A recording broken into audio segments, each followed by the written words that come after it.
Okay, so thank you everyone. Welcome to my second class on the 12th night. This is our perhaps last non-detailed text, and through this text we will perhaps finish off the entire syllabus of the second semester.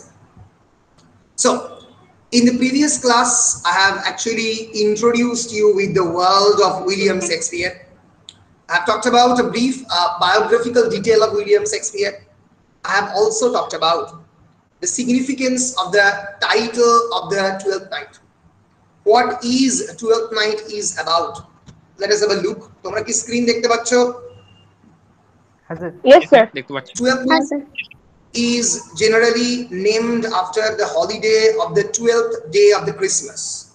After the Christmas happens on the 25th of December. After the Christmas, it happens around 6th of January or 5th of January, depending on the calculation of that particular Christian denomination. Catholicra ekbhabe calculate kore, Protestantra ekbhabe calculate kore, Presbyterianra ekbhabe calculate kore, but generally it is either on the 5th of January or on the 6th of January. The day is also known as the Epiphany. Epiphany has a religious meaning. Epiphany means sudden realization, sudden vision. It was the day when the three wise men of the East, called the Magi, they finally got to the Bethlehem to give presents to the baby in the manger, Jesus Christ. Christ ke tara prothombar dekhen ebong take present den, tader moddhe ekta sense of the realization ashe je yes, this is the savior who can save us from our original sin. Original sin means the first sin committed by the man, committed by Adam, by eating the fruit of the forbidden tree of the knowledge, jar phole manusher poton ghote from the pre-lapsarian state to the post-lapsarian state. Pre-lapsarian mane before the fall of the man, when man was on the heaven, and post-lapsarian means after the fall of the man. So why this play is named after the 12th night? Because the 12th night generally symbolizes a night of the festivity, a night of merrymaking, M-E-R-R-Y-M-A-K-I-N-G, merrymaking mane anando kora, anando furtir din. On the 12th night, people often ate fruitcake and played games, various kinds of games, which completely subverts the hierarchy. যেখানে রাজাকে servant address করতে পারে, সার্ভেন্টকে রাজা address করতে পারে, যেখানে কোনো social hierarchy থাকে না। It's an atmosphere of the festivity. বছরের অন্যান্য দিনের মতো নয়। প্রোজাইক এক্সিস্টেন্স থেকে মানুষ বেরিয়ে এসে একটা পোয়েটিক এক্সিস্টেন্সে মেতে ওঠে। Music and plays were very much common, which is why Shakespeare probably wrote the play to perform on this holiday. Shakespeare actually staged the 12th night on this holiday, and clowns were a big part of the 12th night, and hence he included the character of the feste. Englishmen would play a game where they tried to find a bean or a twig hidden inside a fruitcake. A fruitcake er bhedore ekta bean ba ekta twig mane ekta আমরা বলতে পারি একটা ছোট মানে মানে মানে পাতার আর কি যে বৃন্ত আর কি লুকিয়ে রাখা হতো একটা ফ্রুট কেকের মধ্যে। So whoever found the bean got to be the king for a day. সেই দিনের জন্য সে রাজা, and the boss the others around. আমরা এই রেফারেন্স টবি বেলচের ক্যারেক্টারের মধ্যে পাবো অ্যালিউশন, and the finder of the twig however had to be the fool. যে টুইগ পাবে তাকে ফুল সাজতে হবে। So Epiphany, the word actually means realization or discovery. এই দিনে হয়েছিল বলে এই রিলিজিয়াস ফেস্টিভ্যালটা পালন করা হতো। Often the word Epiphany has been used in literary and secular sense. It actually means sudden realization of the part of a character. James Joyce, portrait of the artist as a young man, on the syllabus আছে on the 5th semester, সেখানে তিনি use করেছিলেন এই character of the Epiphany কে, মানে character the Stephen ডিডেলাস use করেছিলেন Epiphany দেখাবার জন্য, একটা সাডেন গাস্ট অফ রিয়েলাইজেশন, একটা সাডেন মোমেন্ট। তো সেইটাকে কেন্দ্র করে একটা ফেস্টিভ্যাল, এবং সেই ফেস্টিভ্যালের অ্যাটমসফিয়ারকে কেন্দ্র করে 12th নাইট। পরিষ্কার এতদূর? আগের ক্লাসে বলেছিলাম যদিও। বেশ, হ্যাঁ স্যার। বেশ। আগের ক্লাসে আরো কয়েকটা জিনিস বলেছিলাম about the characteristics of the Shakespearean comedy. এই ক্লাসে অল্প করে comedy, Shakespearean comedy how can be distinguished from the tragedy কয়েকটা কথা বলে দিয়ে ডাইরেক্টলি স্টোরি লাইনে চলে যাব। Remember, in tragedy character is more important, while in comedy the plot is important. এই টেক্সটটা পড়াবার সময় সেটা বুঝতে পারবো। Tragedy is basically about a central protagonist. For example, Macbeth, Hamlet, King Lear, Julius Caesar. It is actually centering around elevated, very strong protagonist. Basically, royal in origin, প্রত্যেকই রাজা বা রাজ পরিবার থেকে অরিজিনেট করেছে। But in comedy, though there are many characters, there can be main plot and subplot. Though there can be the character of the Orsino or Viola, but here the character is important. In this play, Feste and Tommy Belch, Malvolio, they become equally important. আমরা দেখব। In tragedy, the feeling is more important, while comedy, thought reigns. কমেডিতে অনেক ক্ষেত্রেই চিন্তা ভাবনার জায়গাটা, কারণ it's a very witty play in comedy. Comedy is full of wit, sense of humor. এই বিষয়গুলো কিন্তু কমেডির মধ্যে থাকতে হবে। ফলে no character is central to a comedy in the way that a tragic hero is. ফলে কমেডিতে কিন্তু কোনো সেন্ট্রাল প্রোটাগনিস্ট বলে হয় না। Long speeches, so central to the tragedies, are less prevalent in the comedy. Comedy, the long speech, কম থাকে, and in comedies, the individual must learn to accommodate his or her needs and feelings to the demands of the society. Society in comedy is very important. In tragedy, we do not see that kind of intervention on the part of the society. সমাজ অনেকটা কম আসে, character বেশি important হয়ে যায়। কমেডিতে সামাজিক একটা ফেস্টিভিটির মধ্যে generally comedy create করা হয়। এর ফলে society becomes sometimes very important in case of comedy. তাহলে কমেডি এবং ট্র্যাজেডির মধ্যে আমরা কয়েকটা পার্থক্য দেখার চেষ্টা করলাম। This is Malvolio, the comic character central to the Twelfth Night.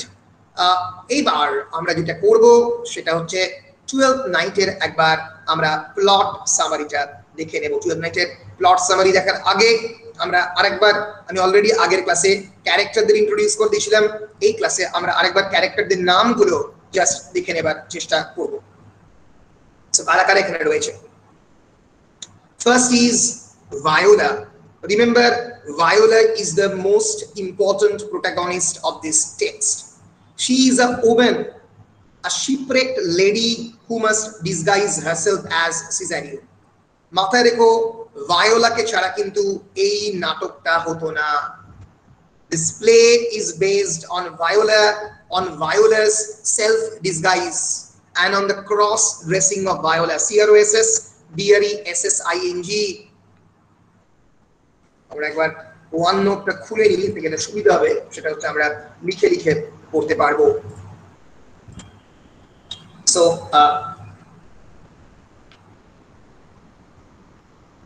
yes, the theme of the cross dressing or transvesticism take bola hoy, disguise, the theme of the self disguise, এইটা কিন্তু এই প্লে ক্ষেত্রে very very important. self disguise, নিজেকে লুকিয়ে ফেলা, এই লুকিয়ে ফেলা থেকেই সমস্যা হবে এবং সেখান থেকেই প্লে শুরু হবে। শিপরেক্ট মানে আমরা দেখবো একটু পরে যে শিপটা ভেঙে ইলিরিয়াতে হঠাৎ করে আসবে। Illyria is an imaginary place. We don't know where Illyria is. Then there is Viola and Viola's twin brother Sebastian. Thought lost in the sea, তাকে ভাবা হবে সে সিতে হারিয়ে গেছে, ভায়োলা ভাববে, কিন্তু একটা সি ক্যাপ্টেন তাকে উদ্ধার করবে, তার নাম Antonio, pirate captain who befriends Sebastian. Pirate মানে জলদস্যু, কিন্তু তার সঙ্গে কিন্তু সেবাস্টিয়ানের বন্ধুত্ব হয়। ফলে আমরা ক্যারেক্টার পাবো সেবাস্টিয়ানকে, আমরা পাবো আর একটা সি ক্যাপ্টেনকে, তার নাম মেনশন করা হয়নি, who befriends Viola. একটা সি ক্যাপ্টেন ভায়োলাকে উদ্ধার করবে, আর একটা সি ক্যাপ্টেন উদ্ধার করবে আমাদের সেবাস্টিয়ানকে। আমরা পাবো এই গল্পের অন্যতম বড় protagonist Orsino, duke Orsino, who is the Duke of the Illyria, who will eventually fall in love, whom Viola actually fell in love. Duke অরসিনোর প্রেমে পড়বে Viola, but Orsino loves Olivia. Olivia, with whom Orsino is romantically obsessed. Olivia is also another aristocratic woman in this text. A very important character. Olivia is Lady Olivia. She is a rich countess whom actually Duke Orsino fell in love. Olivia কিন্তু এই গল্পের একজন rich countess আমরা দেখতে পাবো। এই গল্পের আরো ক্যারেক্টার আসছে Fabian. Fabian is carousing friend of sir Toby Belch. এবার আমরা সাবপ্লটে আসছি। সাবপ্লটের মধ্যে অনেকগুলো হিউমারাস ক্যারেক্টার রয়েছে। ফ্যাবিয়ান আছে, ভ্যালেন্টাইন আছে, ওকে, কিউরিও আছে অন দ্য বেস গিটার। কেউ ট্রাম্পেট বাজায়, ট্রাম্পেট মানে এক ধরনের মিউজিক্যাল ইনস্ট্রুমেন্ট, ডুম ডুম করে জোরে জোরে বাজায় আর কি। কিউরিও হচ্ছে বেস গিটারিস্ট। অলিভিয়া আমরা অলরেডি ইন্ট্রোডিউস হয়েছি, যার প্রেমে পড়েছে অর্সিনো। আমরা পাবো জুলিয়াকে, Julia is maid to Olivia. এবং আমরা অবশ্যই পাবো ম্যালভোলিওকে, এই গল্পের অন্যতম চরিত্র, the butt of the ridicule ambitious steward who disapproves them all, যে পিউরিটানিজমকে সিম্বলাইজ করে, যে ইনডিসিপ্লিনকে পছন্দ করে না, ডিসিপ্লিন সার্ভেন্ট যাকে নিয়ে মজা উড়ায় এরা। ফলে সেই সময়ের ইংল্যান্ডের কিন্তু যে ক্যাথলিসিজম এবং প্রোটেস্ট্যান্টিজমের মধ্যে যে কনফ্লিক্ট, যে টেনশন, মেরি মেকিং এর বিরুদ্ধে যে একটা, এরা ঈশ্বরকে পছন্দ করে না, এরা খুব গোঁড়াভাবে ধর্মীয়, সেই ক্যারেক্টারকে রিপ্রেজেন্ট করে Malvolio. Character of the Malvolio represents puritanism. আমরা যখন ম্যালভোলিওর ক্যারেক্টার পড়বো আমরা দেখার চেষ্টা করবো তার দিকে। এছাড়া আমরা পাবো ফেস্টের চরিত্র। Feste is a musician who divides his time between the course of the Orsino and the Olivia. Remember, Feste is the only bridge who bridges the main plot এবং সাবপ্লট। সাবপ্লটের মধ্যে যে সমস্ত ছোট ছোট চরিত্রগুলো আছে, অর্থাৎ ফর এক্সাম্পল মানে বেসিক্যালি কাউন্টেস অলিভিয়ার বাড়ির ভেরিয়াস মিনিয়ন্স অর সার্ভেন্টস, তারা রয়েছে এই সাবপ্লটে, যেরকম Fabian, Valentine, sir Andrew Aguecheek, Toby Belch, ম্যারিয়া। এদের এবং এদের মধ্যে একটা ব্রিজ হচ্ছে এই ফেস্টে বলে চরিত্রটা। Feste is perhaps the most intelligent character in this play. The most intelligent character is definitely Feste, the musician who divides his time between the courts of the Orsino and Olivia. Amra dekhechi often we have seen that in a Shakespearean play, the fool or the court jester is the most intelligent character. Ebong amra dekhbo ei playte Feste will eventually emerge as the most intelligent and brilliant character in this play. আমরা পাবো এই সাবপ্লটের কেন্দ্রীয় চরিত্র বা central চরিত্র sir Toby Belch, who is Olivia's unruly cousin বা uncle. Uncle Toby Belch, সে একটু ফুর্তি করতে ভালোবাসে, এদিক ওদিক আনন্দ করতে পছন্দ করে। আমরা পাবো স্যার অ্যান্ড্রিউ অগচিককে, who is Olivia's unwanted wooer. Wooer means who is wooing and trying to flirt Olivia, trying to propose Olivia. But Olivia is not at all interested with Andrew Opchick. But Toby Belch Andrew Opchick কে রেখেছে, কারণ তার প্রত্যেক দিনের যে alcohol খাওয়ার যে সেই টাকাটা তোলার যে ব্যাপারটা, সেটা অ্যান্ড্রু অপচিকের কাছ থেকে সেটা সে চালায়। আমরা পাবো ম্যারিয়াকে। Maria is maid to Olivia, Andrew Aguecheek কিন্তু স্যার, একজন নাইট। এবং আমরা পাবো ম্যারিয়াকে মেড টু দ্য অলিভিয়া, অলিভিয়ার মেড হচ্ছে ম্যারিয়া। এবং আমরা পাবো যে টবি বেলচের পছন্দের মানুষ হচ্ছে ব্যারিয়া। এবং Balthazar the priest on percussion, মানে প্রিস্টকেও আমরা বালথাজারকেও পাবো। এই হচ্ছে আমাদের মোটামুটি নাটকের বেশ কয়েকটা চরিত্র। নাটকের সেটিং আমি বলে দিচ্ছি, ইলিরিয়াতে, which is an ancient religion, অনেকে বলে it is found near the Italy, Albania বা ক্রোয়েশিয়ার কাছাকাছি বা মন্টেনেগ্রো বা রিউসার কাছাকাছি কোন একটা জায়গা। এই these are the characters: Duke Orsino, Viola, Andrew Opchick, Olivia, Countess Olivia প্রেমে পড়েছে অ্যান্ড্রু অপচিক। কিন্তু অলিভিয়া আবার ডিউক অরসিনো অলিভিয়াকে ভালোবাসে। আবার Olivia will fall in love with Sebastian, and Viola has actually fallen in love with the Duke Orsino. তাহলে বুঝতে পারছো about the complexity of the narrative. যে কোনো কমিক প্লটে কিন্তু narrative complex হয়। there is Feste, সাবপ্লটে চলে আসছি। Toby Belch is the central protagonist. Then there is Maria, the woman whom Toby Belch actually loves. Then there is Antonio. Antonio is actually the sea captain who will eventually rescue Sebastian. And there is Malvolio, the central protagonist, another very important protagonist in the subplot. টবি বেলচ তাকে নিয়ে মজা করবে এবং যার সঙ্গে টবি বেলচের বিভিন্নভাবে সমস্যা। তাহলে this is the character line of the entire story. এবার আমরা একটু ছোট করে পড়ে নেব টুয়েলথ নাইটের প্লট লাইনটা, নিলে আমাদের বেশ খানিকটা সুবিধে ঘটবে। পড়ে নেওয়ার পরে আমরা যেটা করব, তারপরে অ্যাক্ট ওয়াইজ পড়তে শুরু করব, পুরো টেক্সটটাকে অ্যাক্ট এবং সিন ওয়াইজ আমরা পড়তে শুরু করব। এন্টায়ার টেক্সটটাকে আমরা সামারি করব, কারণ টেক্সট ভেরি মানে large in nature.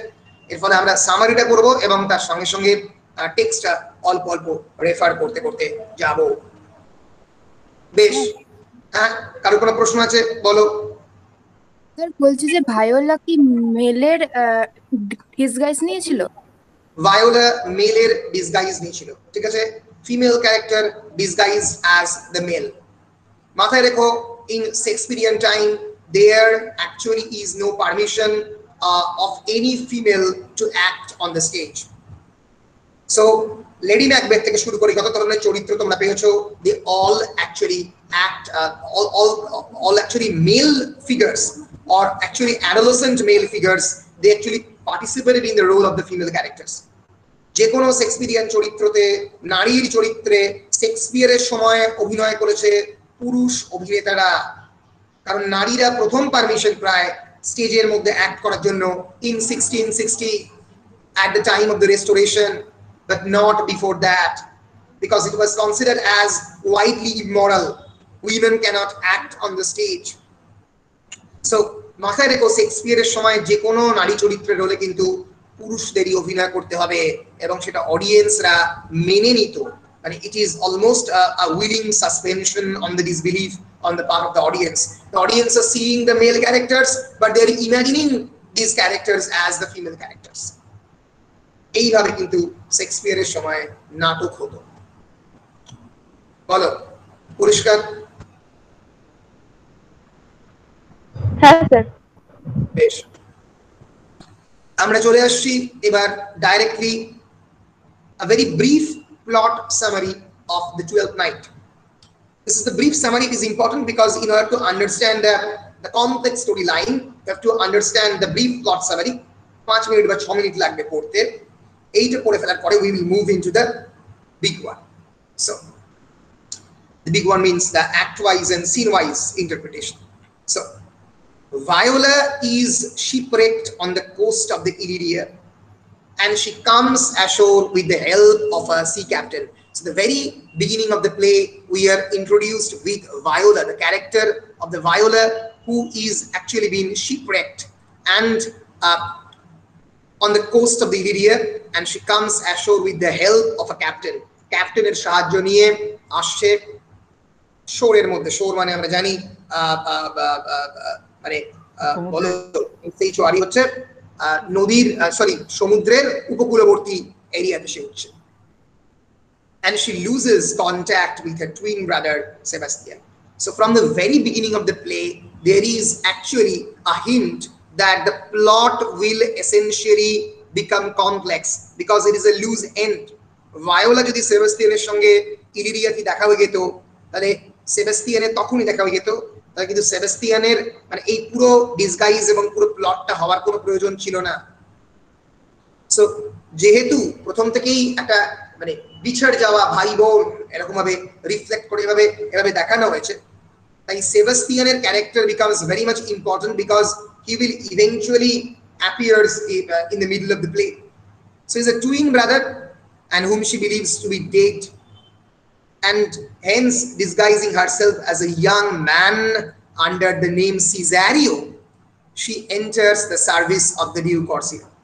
So Viola self-disguise nilo in the male disguise of the Cesario, and she enters the service of the Duke Orsino, who is almost the lord of the land. Duke একটা particular জায়গার জমিদার বলতে পারি বা সবথেকে powerful ব্যক্তিত্ব। সেই Duke অরসিনোর সার্ভিসে তার যে কোর্টে জায়গা নিল Cesario through the help of the sea captain who rescues her. যে সি ক্যাপ্টেন তাকে রেস্কিউ করলো, তার জীবন যাপনের জন্য তো বাঁচতে তো হবে। সো সিজারিওর চরিত্রে অভিনয় করতে করতে ভায়োলা ঢুকে পড়লো ডিউক অরসিনোর বাড়ির মধ্যে। Duke Orsino has convinced himself that he is in love with Olivia. আমরা বারবার দেখবো it's an infatuated love, it's not a real love, but Duke Orsino is a kind of character who loves actually falling in love with himself. যে নিজেকে ভালোবাসে, যে মিউজিককে ভালোবাসে, যে ফুডকে ভালোবাসে, ডান্সিংকে ভালোবাসে, the very idea that he can fall in love, আমি ভালোবেসেছি কাউকে, এটা একটা বেশ মানে ইন্টারেস্টিং ব্যাপার যে ভালোবাসা তো ফ্যাশনের একটা ব্যাপার যে আমি এখন মানে প্রেম করছি, that I am in love. Actually, I'm in love with myself. I'm actually not in love with any other people.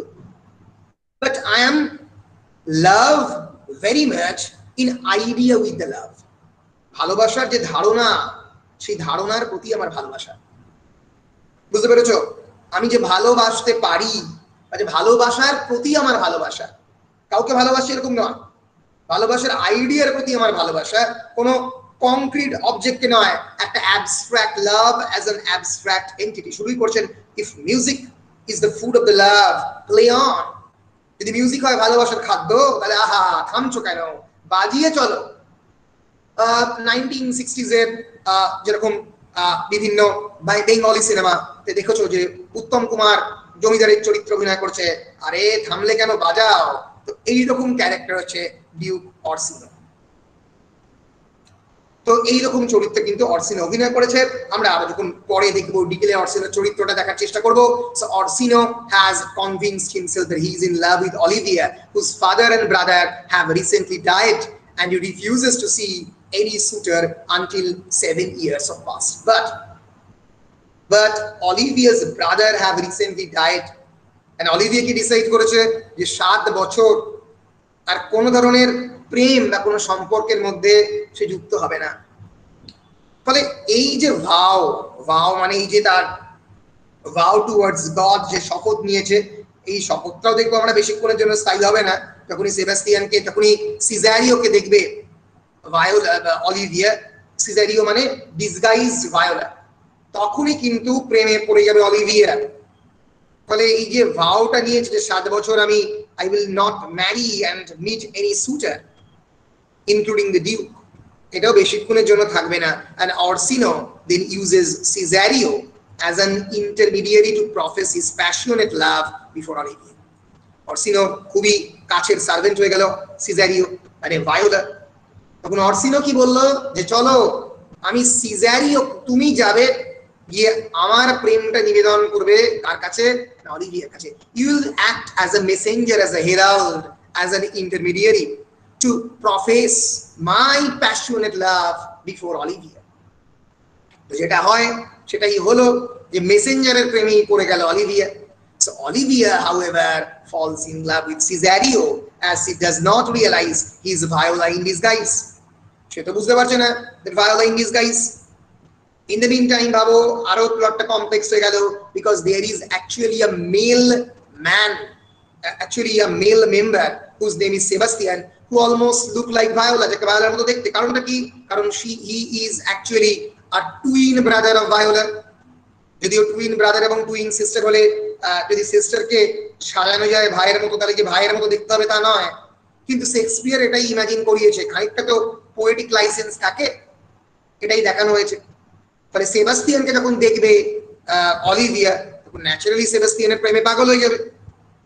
যদি শুধু সিজারিওর প্রেমে থাকতো তাহলে অন্য কথা, তাহলে তো তবু ডিসগাইজটাকে সেরে ফেললেই হতো, কিন্তু একটা ক্যারেক্টার রয়েছে তার নাম সেবাস্টিয়ান। So এদিকে in the meantime Viola has fallen in love with Duke. তাহলে প্লট কমপ্লেক্স হচ্ছে, Viola is acting as the Cesario as a male, Duke Orsino জানে Viola একটা মেল, কিন্তু Viola একজন ফিমেল, Viola প্রেমে পড়েছে ডিউকে। Viola সিজারিওর চরিত্রে অভিনয় করে এসছে অলিভিয়ার কাছে in order to express the feelings of the love of the Duke Orsino, but Olivia has fallen in love with Cesario. But the problem is that there is another character who is Sebastian, who is the twin brother of Viola, who looks like Viola, almost looks like Viola, and Olivia will eventually confuse Cesario with Sebastian. But it is actually a game of misunderstanding, a game of masking, a game of cross-dressing. মুখোশ এবং মুখ একেবারে এদিক ওদিক হয়ে যাচ্ছে. In the meantime, we have been also introduced with a very interesting comic subplot of the play where there are several characters. They conspire to make Olivia's pompous steward Malvolio. এরা কিন্তু conspire করছে Olivia যে pompous steward means the main male servant Malvolio, তাকে কেমন করে বিপদে ফেলবে সেই চেষ্টা কিন্তু এই কমিক সাবপ্লটের ক্যারেক্টারটা করছে. Malvolio believed that Olivia has fallen for him. এবার Malvolioর আবার অন্য সমস্যা, the problem of self love. আমি যেটা বারবারই তোমাদেরকে বলার চেষ্টা করছি, Malvolio, the character of Malvolio is a very critical character. আমি সেটাকে আরো পরে যখন আমরা ডিটেইলড সামারিতে যাব তার দিকে চোখ রাখবো, তার আগে Malvolio, যে 12th Night Malvolio চরিত্রটাকে বিভিন্ন সময় স্টেজে কেমন করে দেখানো হয়েছে আমরা একবার চট করে দেখে নেব স্ক্রিনের মধ্যে. Yes, this is Malvolio. Many people depicted Malvolio in a precarious, awkward, pompous way, অদ্ভুত ভাবে. দেখতে পাচ্ছ হলুদ ছাতা নিয়ে পায়ের মধ্যে হলুদ গাটার পরে. গাটার is very important. This is গাটার. Why it is important আমরা গাটারটাকে ইউজ করা হবে এই প্লেতে. গাটার ইজ ইম্পর্টেন্ট বিকজ সেই সময়কার যে ক্লাস, সেই সময়কার ক্লাস বেসড হায়ারার্কিতে তুমি কি পোশাক পরেছো তার উপরে ডিপেন্ড করে কিন্তু তোমার ক্লাসটাকে জাজ করা হতো. সো দিস ইজ Malvolioর কিন্তু এই গাটার পরার কথা নয়, একজন নাইটের পরার কথা বা একজন হায়ারার্কিক্যালি অনেক উঁচুর একটা ক্যারেক্টারের পরার কথা, কিন্তু Malvolio সেটা করছে. Malvolio is a character who can be study, অনেক এসে আছে a study of the self love in the Shakespearean 12th Night, the character of the Malvolio. Malvolio is basically a character who is extremely narcissistic in nature. যে নিজের প্রেমে নিজে পড়েছে. এই যে the garter of the Malvolio, মানে এই যে টবি বেলচরা যে দাঁড়িয়ে দেখছে, Malvolio নিজেকে নিয়ে ব্যস্ত. আমাকে কেমন লাগছে, আমি একটা সেই মেটামরফোসিস নার্সিসিসের ক্যারেক্টারের মতো তলার দিকে তাকিয়ে পুল অফ দ্য ওয়াটারের মধ্যে তাকিয়ে নিজের প্রেমে নিজে পড়ে গেছে. সেলফ রিফ্লেকশন, সেই ক্যারাভিজিও বিখ্যাত পেইন্টিং তোমাদের আমি দেখিয়েছিলাম, এইরকম অনেকটা character of the Malvolio. There is actually a historical event which is important for the character of the Malvolio. সেটা আমি একটু পরেই বলছি যে কেন Malvolioকে এভাবে দেখানো হয়েছে. আমরা এই ছোট্ট প্লটটা শেষ করে নিই. তাহলে Malvolioর চরিত্রটাকে তোমরা দেখলে মোটামুটি ভিজুয়ালাইজ করলে কেমন করে Malvolioকে চরিত্রটাকে কনস্ট্রাক্ট করেছে. আমি এরকম প্রত্যেকটা চরিত্রই একটু আগে দেখালাম, আবারও দেখাবো. এই যে ক্রস গাটার মানে কি, এই যে this is the cross garter. Okay, cross garter is a kind of sock which has been used by the sophisticated aristocratic class of the contemporary era. This is known as the cross garter. গাটারের উপরে একটা ribbon দিয়ে সেটাকে ভালো করে বাঁধা, তাকে cross গাটার বলা হয়. যে Malvolioর ইয়েলো ক্রস গাটারের রেফারেন্স Malvolioর চরিত্রের মধ্যে রয়েছে. তাহলে Malvolioর চরিত্ররা যারাই ক্রিয়েট করেছে আইদার ইয়েলো সক্স এবং ইয়েলো তোমার কি বলে সোয়েটার, এরকম দিয়ে ক্রিয়েট করা হয়েছে. আশা করছি Malvolioর চরিত্রটাকে তোমরা চোখের সামনে মোটামুটি দেখতে পারছো. আমরা এগিয়ে যাব. So, in the comic subplot, several characters conspire to make Olivia's pompous steward Malvolio believe that Olivia has fallen love for him. Now, this involves মানে তাকে বিলিভ করালো যে অলিভিয়া Malvolioর প্রেমে পড়েছে এবং Malvolioর মধ্যে কিন্তু সেলফ লাভ অনেকটা বেশি, Malvolio সেটা বিশ্বাস করছে. And this involves Olivia's uncle, Sir Toby Belch, another would-be suitor, a silly square named Sir Andrew Opchick. এর সঙ্গে কি আছে, এই বেলচের সঙ্গে কি আছে, another would-be suitor of Olivia. Oliviaকে সুট করতে চায়. SUIT means propose. A city square, square আমরা জানি হায়ারার্কি কিন্তু তলার দিকে। A city square named Sir Andrew Ogchick, her servants Maria and Fabian. So Andrew Ogchick, Marian, Fabian এবং বেলচ মিলে এই ম্যালভোলিওর সঙ্গে এই ছোট্ট মতো প্র্যাঙ্ক, PRANK, প্র্যাঙ্ক মানে মজা করা, এক ধরনের সিরিয়াস প্র্যাঙ্ক করবে। And the full ফেস্টে। এই চরিত্রগুলো এবং এই চরিত্রটার মধ্যে কনফ্লিক্টেড একটা আমরা বলতে পারি সাবলিমিনাল টেনশন একটা হিস্টোরিক্যাল কারণে রয়েছে, সেটা আমি একটু পরেই বলছি। Sir Toby and Sir Andrew Ogchick engage themselves in drinking and revelry. Toby Ogchick এবং Sir Toby, Toby and Andrew Ogchick, এরা সবসময় they completely indulge themselves in drinking and revelry. Revelry means to enjoy everything, full of festivity, merrymaking, and thus disturbing the peace of the Olivia's house until late into the night, prompting Malvolio to chastise them. সারা রাত পর্যন্ত নাচ গান হচ্ছে, আনন্দ ফুর্তি হচ্ছে, 12th night যেরকম হয়। Malvolio তো রেগে বউ, এসব কি? A disciplined man, Malvolio is constantly chastising them. So Sir Toby famously retorts, "Dost thou think because thou art virtuous, there shall be no more cakes and ale?" বিখ্যাত কথা, তুমি যেহেতু virtuous, dost thou art, you are virtuous, and hence there shall be no more cakes and ale. এটা 12th night এর main spirit, আনন্দ করা। Act 2 Scene 3 তে বলছে ale মানে হচ্ছে alcohol, ale means ginger ale, ale means a kind of wine. Sir Toby and Sir Andrew and Maria are provoked to plan on revenge on the Malvolio. বলে এই ম্যালভোলিওর উপরে revenge নিতে হবে, এ বড্ড বেড়েছে। এবার আমি তোমাদেরকে একটু ডেসক্রাইব করে দিই রিলিজিয়াস কনটেক্সট, সেটা জানাটা দরকার। There are basically two Christian denomination in Christianity. There are many denominations, Presbyterian and others, but basically two denominations are important. One is Catholicism and another is Protestantism. মাথায় রেখো ইংল্যান্ডের যে ইতিহাস, the history of England, যার মধ্যে the literature actually part of the history is actually about this conflict. This conflict is very important. It actually sometimes completely shapes the history of the England, shapes the various historical events, history of England. Englander ইতিহাস কিন্তু shape করেছে this conflict between the Catholicism and the Protestantism. Various important incidents, like for example Renaissance, like for example Reformation, like for example Restoration. Sir ইতালিতেও sir এটা লক্ষ্য করা গেছে প্রথম। Yes, প্রথমে ইতালিতেই লক্ষ্য করা গিয়েছিল, Italy and Germany. Restoration, sorry আমি ইতালি বলে ফেললাম, Restoration of monarchy। এই তিনটে ইম্পর্টেন্ট ইভেন্ট কিন্তু এই ক্যাথলিসিজম এবং প্রোটেস্ট্যান্টিজমের ফলে হয়েছে। ম্যালভোলিও একটা ক্যারেক্টার যে এই প্রোটেস্ট্যান্টিজমকে রিপ্রেজেন্ট করে। সেই সময় ইংল্যান্ডে যখন শেক্সপিয়ার লিখছে তখন James the first is the king who is a Catholic.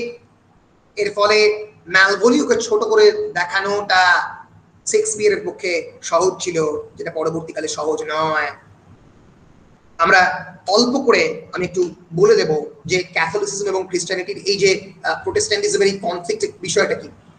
মাথায় রাখতে হবে church was a very important figure in the medieval period. Church actually sell indulgences. একটা সময় দেখা গেল যে চার্চের মধ্যে যারা যারা যারা প্রিস্ট, তারা there is a practice in church known as the confession. Confession মানে কি? কনফেশন মানে হচ্ছে একটা কক্ষ, যে কক্ষের মধ্যে তোমাকে দেখতে পাচ্ছে প্রিস্ট, কিন্তু প্রিস্টকে তুমি দেখতে পাচ্ছ না। It's a kind of confession chamber. This is a medieval confession chamber. বুঝতে পেরেছো? Priest is listening all your confessions, priest can see you but you can't see the priest. Confession in Christianity has been considered as the abolition of all kind of sins. If you commit any kind of 7 deadly sins, for example, you commit any greedy action, you commit gluttony, you commit any kind of sexual activity, then you can of course confess and the church can forgive you. But there actually begins the seed of the corruption. এখান থেকে কিন্তু corruptionের বীজের জন্ম। কনফেশনের সঙ্গে সঙ্গে আরেকটা concept চলে আসে, তার নাম indulgences. What is the meaning of the indulgence? Indulgence এমনি মানে হচ্ছে প্রশ্রয় দেয়া। indulgence চার্চের ক্ষেত্রে মানে হচ্ছে একটা মানে স্ট্যাম্প পেপারের মধ্যে দিয়ে আমি তোমাকে ইন্ডালজ করে বললাম যে ইয়েস, এই রকম স্ট্যাম্প পেপার করে বলে দিল যে ইয়েস অফ কোর্স ব্রাদার, তুমি তোমার সিন থেকে মুক্ত হয়ে যাবে। মেফিস্টোফেলিস বা আমরা বলতে পারি শয়তান, সেটান, যার ভয় দেখানো হতো মিডিয়েভাল পিরিয়ডে ক্রিশ্চিয়ানিটিতে কনস্ট্যান্টলি, ভয়ের মধ্যে বাঁচো, ফিয়ার অফ দ্য সিন। এরা কি করতো? চার্চরা ইন্ডালজেন্স বিক্রি করতে আরম্ভ করলো। They began to sell the indulgence, অর্থাৎ তুমি কনফেস করবে, আমি তবেই তোমার কনফেশনটাকে সার্টিফাই করব যদি তুমি আমাকে টাকা দাও। মানি মানি মানি মানি সুইটার দ্যান দ্য হানি, টাকা চাই। এইখান থেকেই চার্চের করাপশনের শুরু। চসারের আমল, চসার যখন ক্যান্টারবেরি টেলস লিখছেন 1340s, 1350s, 1400, এখান থেকে করাপশনের শুরু। রেনেসাঁস হচ্ছে, renaissance means actually complete freedom from all kind of superstition, কিন্তু তাও এটা কন্টিনিউড হচ্ছে। Renaissance occurs in 1453, begins in 1453 from the Italy, when some of the famous scholars of the Italy, they scattered throughout the entire Europe, Europe জুড়ে ছড়িয়ে পড়লো। Aristotle, Plato এদের script দিয়ে। ফলে ইংল্যান্ডেও এবং জার্মানিতে, স্পেনে, ফ্রান্সে সব জায়গাতে কিন্তু এনলাইটেনমেন্ট, আলোক প্রাপ্তি, মানুষের জ্ঞান ছড়িয়ে পড়ছে। মানুষ আর কুসংস্কারে বিশ্বাস করতে রাজি নয়। এই সময় এক ভদ্রলোক এলো, তার নাম হচ্ছে মার্টিন লুথার কিং। আমি গল্পটা এই জন্য বলছি কারণ তোমাদের হিস্ট্রি অফ ইংলিশ লিটারেচার পড়তে গিয়ে প্রচুর টেক্সট তোমরা পাবে, কারণ যে টেক্সটের মধ্যে এই স্পিরিটটা রয়েছে, রিফরমেশনের কথা রয়েছে, প্রোটেস্ট্যান্টিজম এবং ক্যাথলিসিজমের কনফ্লিক্ট রয়েছে। ফলে এই হিস্টোরিক্যাল ব্যাকগ্রাউন্ড না জানলে কিন্তু পরবর্তীকালে নানা ধরনের অসুবিধা হবে। সেজন্য আমি 2 মিনিটের মধ্যে গল্পটা বলে দিচ্ছি, জানাটা কিন্তু খুব দরকার। পরে তোমরা নিজেদের বিভিন্ন পড়াশোনা করবে। In fact there is a famous series in the Netflix, আমি ভুলে গেলাম, the usurpation of the king, যেটা এই পুরো ক্যাথলিসিজম এবং প্রোটেস্ট্যান্টিজমের কনফ্লিক্ট নিয়ে করা। This is the man Martin Luther King, 1483 to 1546, German professor of theology, priest, author, composer, musician, Augustin monk, খুবই ট্যালেন্টেড ফিগার। 1507 সালে তিনি প্রিস্টহুড পান এবং তারপরে তিনি যেটা পান ওনার পছন্দ হয় না। 1510, 1517 সালে রেগে যান। উনি বুঝতে পারেন চার্চের মধ্যে একটা ইনহেরেন্ট করাপশন হচ্ছে। he actually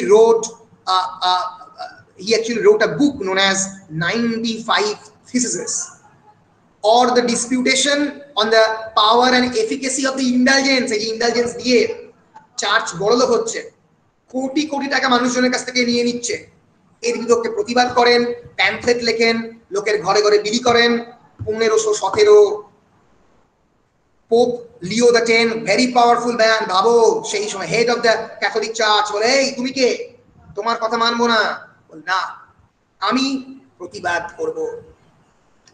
গোটা ইউরোপ জুড়ে তার প্রতিবাদ ছড়িয়ে পড়ে এবং এর ফলে জন্ম হয় একটা নতুন রিলিজিয়াস ডিনোমিনেশনের, তার নাম হচ্ছে প্রোটেস্ট্যান্টিজম। এবং সেইটাই মানে তার যে মুভমেন্ট, তার যে intellectual movement, that is known as reformation. Reformation মানে কি?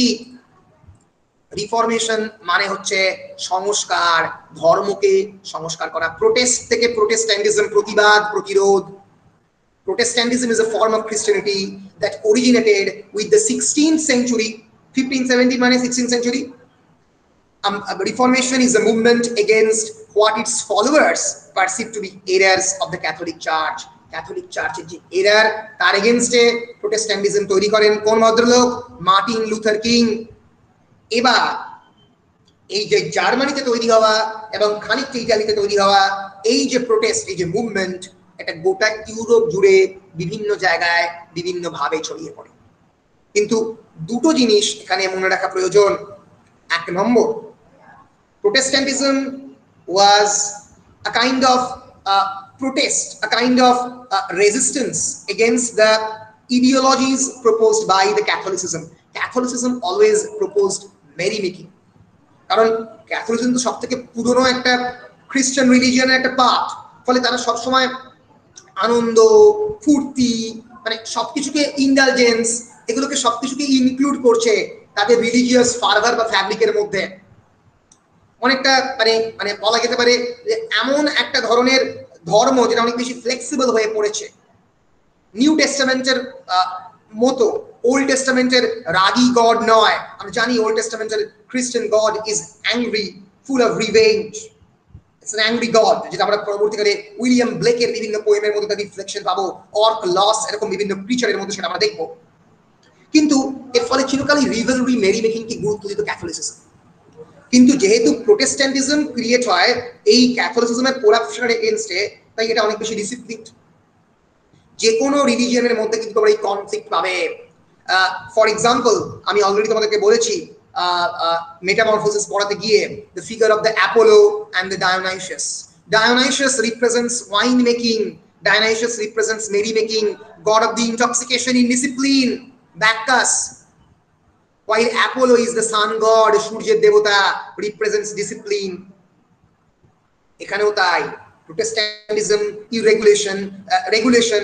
Protestantism means a kind of control, while Catholicism means সবকিছু ছেড়ে দেওয়া। এই যে কনফ্লিক্টটা, এই কনফ্লিক্টটা তুমি কিন্তু দেখতে পাচ্ছ এই প্লের মধ্যে, ম্যালভোলিওর চরিত্রের মধ্যে। ম্যালভোলিও হচ্ছে পিউরিটান, ম্যালভোলিও ইজ এ পিউরিটান। সে কিন্তু এই প্রোটেস্ট্যান্টিজমের জন্য ফসল, সে প্রোটেস্ট্যান্ট আর বাকিরা ক্যাথলিক। এর ফলে এই ক্যাথলিকদের যে প্রোটেস্ট্যান্টের বিপক্ষে যে রাগ, সেটা কিন্তু এর মধ্যে রিফ্লেক্টেড। এর পরের ইংল্যান্ডের ইতিহাস কিন্তু চমকপ্রদ, এটা জেনে রাখবো, 2 মিনিট বলে নেবো, না জানলে মানে বুঝতে পারবে না যে কেমন করে ইতিহাস চেঞ্জ হয়। আমরা দেখবো একজন অদ্ভুত চরিত্রকে, যার নাম অনেকেই হয়তো শুনেছো, হেনরি দ্য এইট, স্বাগত হয়তো তার বিষয়ে পড়েছো। হেনরি দ্য এইট, হাইট ছিল 5 ফুট 9 ইঞ্চি ভদ্রলোকের, কিন্তু কি ভয়ঙ্কর ডেঞ্জারাস, পাওয়া যায় না। 1491 to 1547, king of the England from 1509 until his death in 1547. Henry is best known for his 6 marriages, 6টা বিয়ে করেছিল। যখন সে বিয়ের জন্য পারমিশন চায় অ্যারাউন্ড সেকেন্ড ম্যারেজের জন্য, ফার্স্ট ম্যারেজ তো তার হয়ে গেছে ক্যাথরিন অফ অ্যারাগনের সঙ্গে, and there was no child, so Henry was furious. Henry তো রেগে বলছে আমাকে সেকেন্ড টাইমের ম্যারেজের পারমিশন দাও। চার্চ দেয়নি। যদি কোনো অ্যাকর্ডিং টু দ্য খ্রিস্টান রিলিজিয়ন, যদি রানী বেঁচে থাকে, if the queen is alive, the church cannot give the permission to marry. Henry, remember, he was a great follower of the Catholic religion, উনি কিন্তু আসলে ক্যাথলিক রিলিজিয়ন ছিলেন। কিন্তু অ্যারাগনের সঙ্গে তিনি ডাইভোর্স চান। Divorce is a modern term, separation চান, anal of the marriage, হ্যাঁ, ANNULLED। কিন্তু with disagreement of pope Clement the Clement the seventh তাকে বলে যে না, এরকম পারমিশন দেওয়া যাবে না। তো সে চার্চকেই তার বিরুদ্ধে, চার্চের বিরুদ্ধেই তিনি দাঁড়িয়ে যান পরে। এরপরে যে ঘটনাটা ঘটে সেটা ভাবা যায় না। যে লোক সারা জীবন ক্যাথলিসিজম করে গেছে, যে লোকের সঙ্গে মার্টিন লুথার কিং এর কোনো সম্পর্কই নেই, কারণ রিমেম্বার মার্টিন লুথার কিং কিন্তু খ্রিস্টান রিলিজিয়নের জন্য কিন্তু প্রোটেস্টটা করেছিল, খ্রিস্টান রিলিজিয়নের করাপশনের জন্য। হেনরি দ্য সেকেন্ড কিন্তু নিজের পার্সোনাল ভেন্ডেটাকে রিয়েলাইজ করাবার জন্য এটা করেছিলেন। গোটা ইংল্যান্ড জুড়ে ৭৫,০০০ চার্চকে ধ্বংস করে দেন, ধূলিসাৎ করে দেন। এবং এর ফলে যেটা ঘটে, এই রেনেসন্সের যে বিভিন্ন হারিয়ে যাওয়া যে পুঁথিগুলো, যেগুলো ইউরোপের বিভিন্ন জায়গাতে ছড়িয়ে পড়েছিল এবং অনেকগুলো এই চার্চে চলে গেছিল, বিভিন্ন ইম্পর্টেন্ট পেন্টিং, হারিয়ে যাওয়া পেন্টিং, ভাবা যায় না, জিওত্ব পেন্টিং, আমার এখন ভাবলেই মানে গায়ের মধ্যে কাঁটা দেয়, খারাপ লাগে। জ্বালিয়ে দেন, পুড়িয়ে দেন, ধ্বংস করে দেন। Remember, English Reformation is completely different from the European Reformation.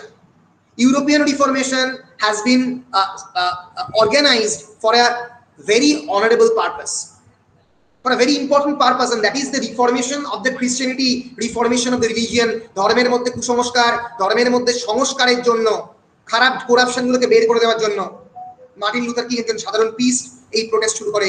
ইংল্যান্ডের protest, English reformation has been initiated by this man of 4 foot 9 inch, Henry VIII, for his personal vendetta and for his 6 marriages.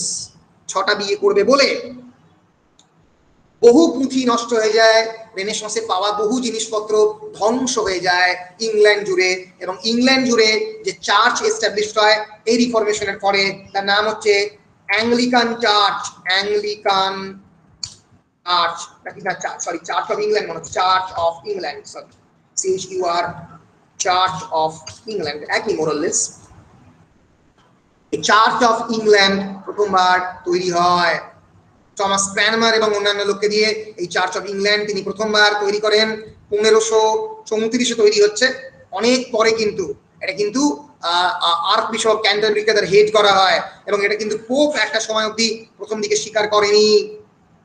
It's a reformed Protestant religion. Church of England তৈরি করেন Henry the 8।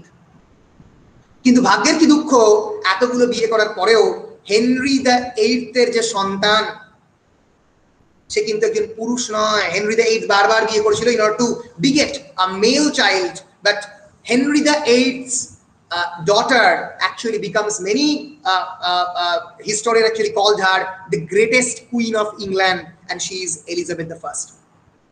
এটাই হচ্ছে destiny, এটাই হচ্ছে ভাগ্যের পরিহাস, যে বারবার পুরুষ সন্তান তৈরি করবার জন্য বারবার বিয়ে করেছেন, বিয়ে ভেঙেছেন, ইংল্যান্ডের বিভিন্ন চার্চ ধ্বংস করেছেন, কিন্তু ultimately Elizabeth the First ruled the English throne.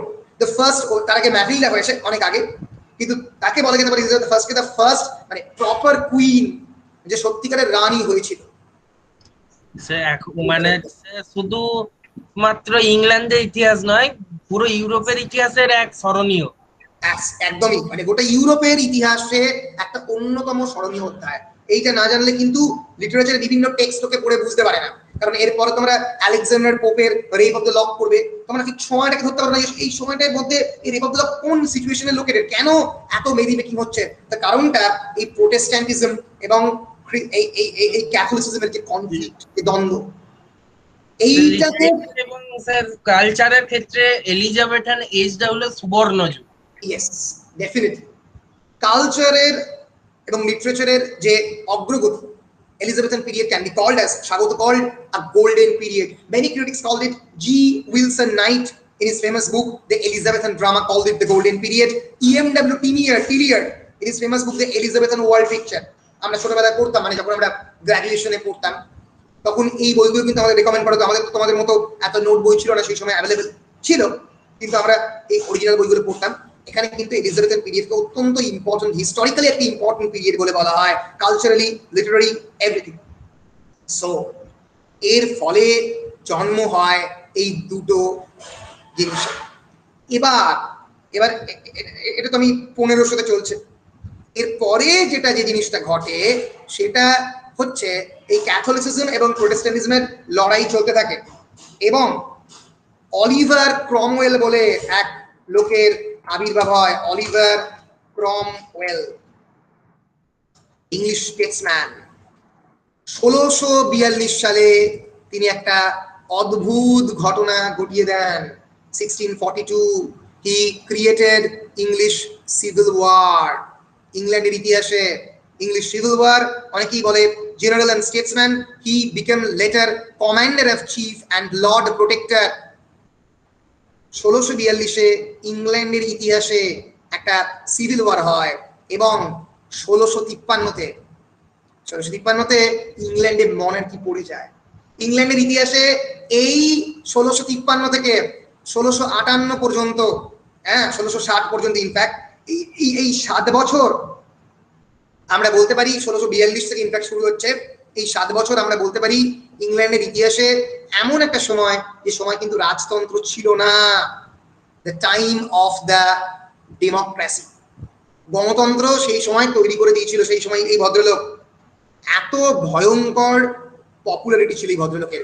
And he executed king Charles the first. ইংল্যান্ডের ইতিহাসে দ্বিতীয় রাজা, প্রথম রাজা তোমরা পড়েছো চার্লস এডওয়ার্ড দ্য সেকেন্ড, ইনি হচ্ছেন দ্বিতীয় রাজা যাকে এক্সিকিউট করা হয় পাবলিকলি। ভাবো, পাবলিকলি একটা রাজাকে গলাটা কেটে ঝুলিয়ে দিচ্ছে, জনগণ বলছে বাহ ব্রিলিয়ান্ট। এতটা ক্ষমতা ছিল প্রোটেস্ট্যান্টিজমের। অলিভার ক্রমওয়েল হচ্ছে এই পিউরিটানিজমের সন্তান, প্রোটেস্ট্যান্টিজমের সন্তান। চার্লস দ্য ফার্স্টের সময় ভয়ঙ্কর ভাবে এই চার্চের মধ্যে করাপশন শুরু হয়, মানুষজনের মধ্যে সমস্ত ডিসিপ্লিন হারিয়ে যায়, দিক শূন্য হয়ে পড়ে মানুষ। and he led the armies of the parliament of the England against King Charles the First. Abu পার্লামেন্টকে বুঝিয়ে চার্লস দ্য ফার্স্টের এগেইনস্টে যুদ্ধ করাচ্ছে। and he became the lord protector of the England. ইংল্যান্ডের ইতিহাসে প্রথম public execution of a king, রাজাকে মারা হচ্ছে। ভাবতে পারছো হাউস অফ স্টুয়ার্টের তার জন্ম, চার্লস দ্য ফার্স্ট। এরপরে আবার নাটক, ইংল্যান্ডের ইতিহাসে নাটকের পরে নাটক। এরপরে একটা অন্যতম ইম্পর্টেন্ট ঘটনা ঘটবে, যে প্রজারা এই এদেরকে এনেছে এই এই এই এই অলিভার ক্রমওয়েলদের, সেই প্রজাদের হেল্পেই ইংল্যান্ডে এই চার্লস দ্য ফার্স্টের ছেলে চার্লস দ্য সেকেন্ড আবার ইংল্যান্ডের রাজা হবে। It is known as the Stuart restoration. Restore মানে পুনরুদ্ধার করা, restoration of the monarchy, of the Stuart monarchy.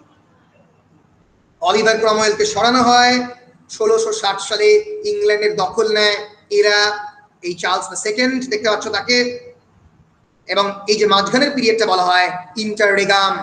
ইন্টাররেগাম হচ্ছে 1649 থেকে 1660 was the period between the execution of Charles I on 30th January 1649 and the arrival of his son Charles II in London on 29th of May 1660.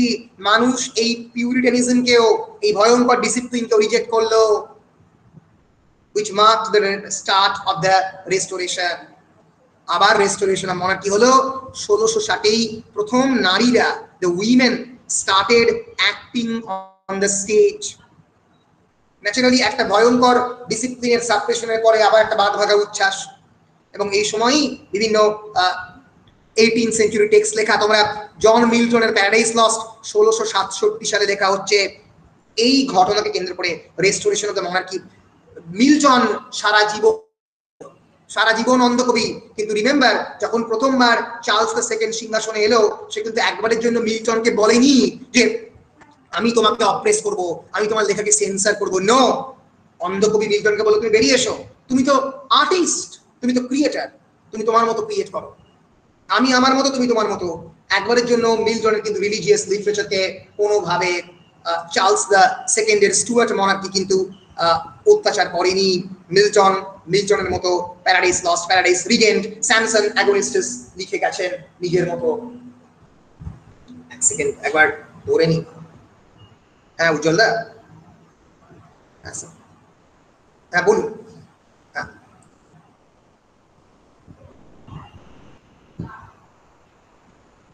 হ্যাঁ হ্যাঁ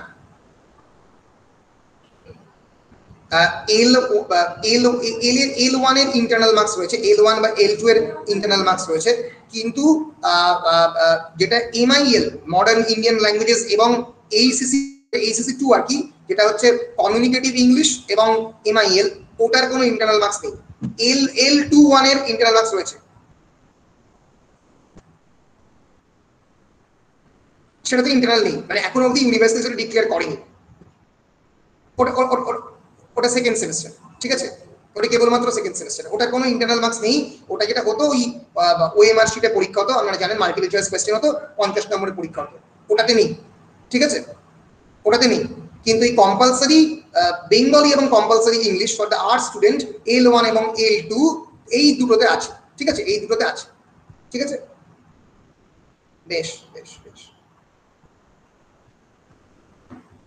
ফলে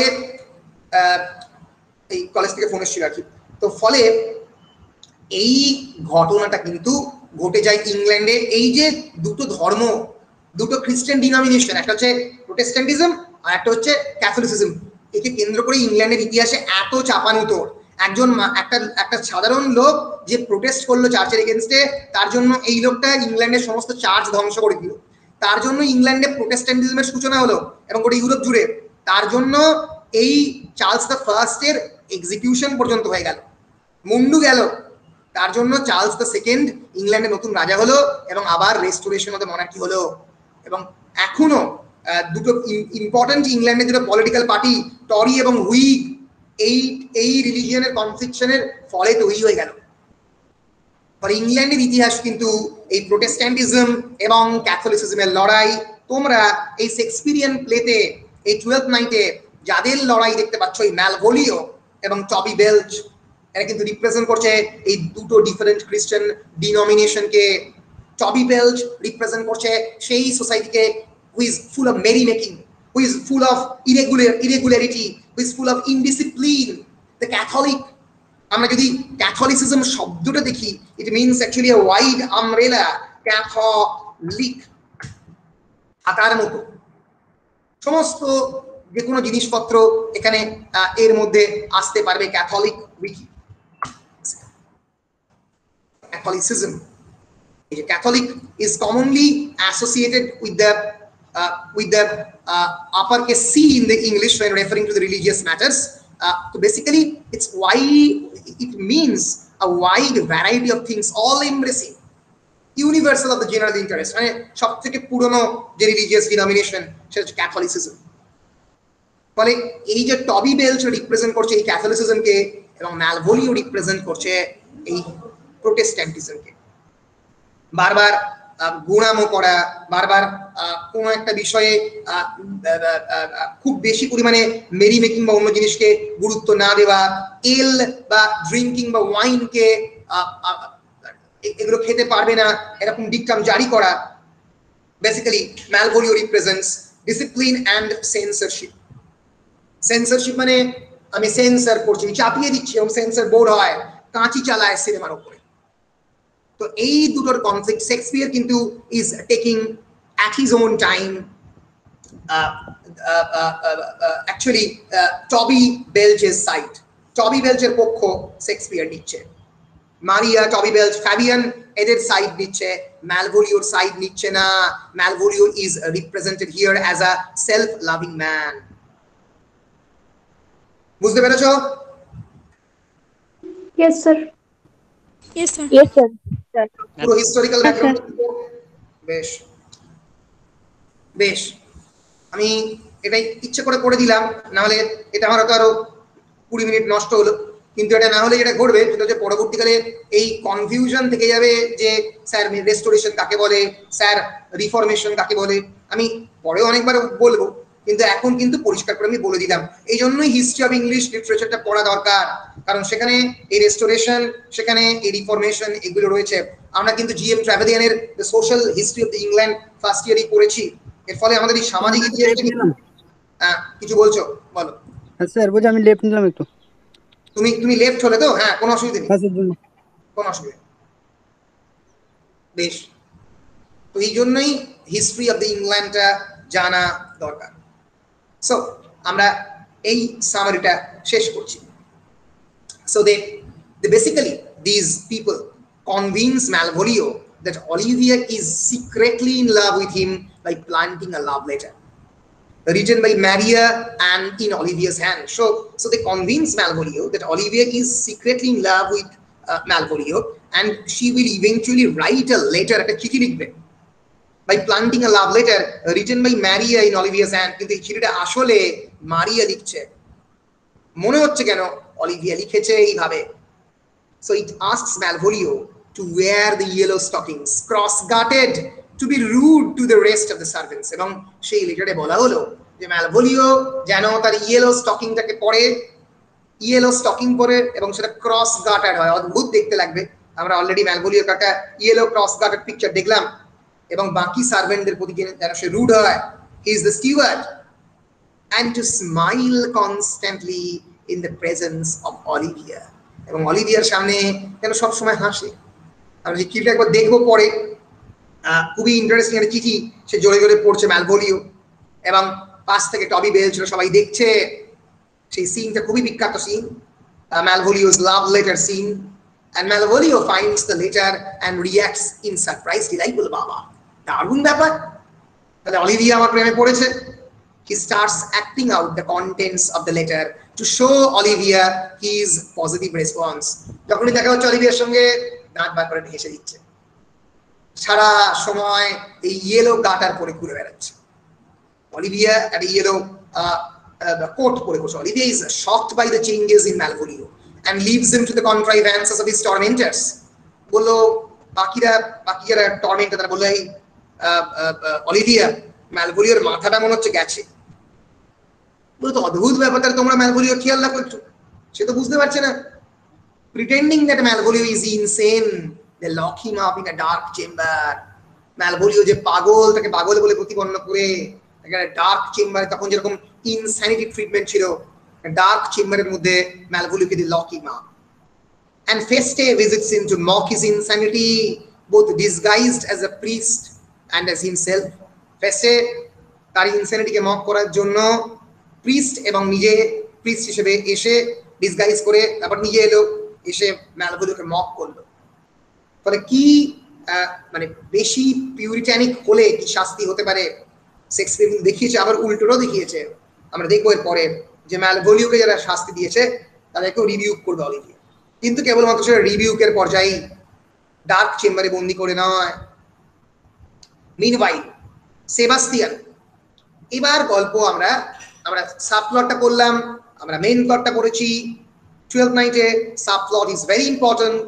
Meanwhile, Sebastian, who had been rescued by a sea captain Antonio, arrives on the scene. Ebar elo Sebastian, which adds confusion of the mistaken identity. The mistaken identity, cross-dressing, self-disguise are the main themes of the Twelfth Night. Mistaking Sebastian for the Cesario. Olivia to bhabira Cesario. Olivia asked him to marry her. বলে এক্ষুনি আমাকে বিয়ে করো।